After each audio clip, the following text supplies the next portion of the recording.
ప్రజాభవన్లో ప్రారంభమైన టీపీసీసీ కార్యవర్గ సమావేశం. ప్రభుత్వ పథకాలను ప్రజల్లోకి తీసుకెళ్లడంపై చర్చ.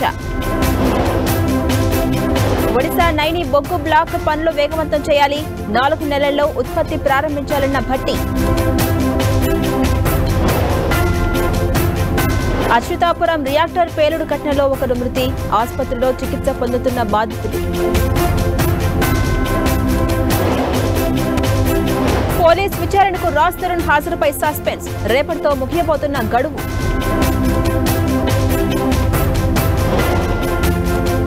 ఖైరతాబాద్ గణేష్ ఉత్సవ కమిటీలో వర్గపోరు.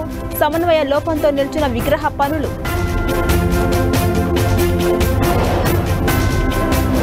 ములుగు జిల్లాలో కన్నుల విందు చేస్తున్న బొగత జలపాతం. తరలి వస్తున్న పర్యాటకులు.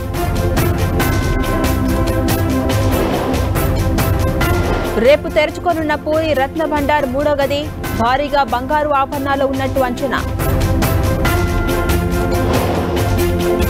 కేజ్రీవాల్ పిటిషన్పై ముగిసిన వాదనలు. తీర్పు రిజర్వ్ చేసిన ఢిల్లీ హైకోర్టు.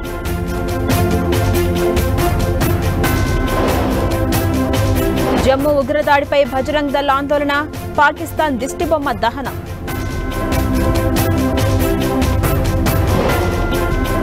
భారీగా పెరిగిన బంగారం వెండి ధరలు. 10 గ్రాముల పసిడి 75,000. లక్ష దాటిన కిలో వెండి.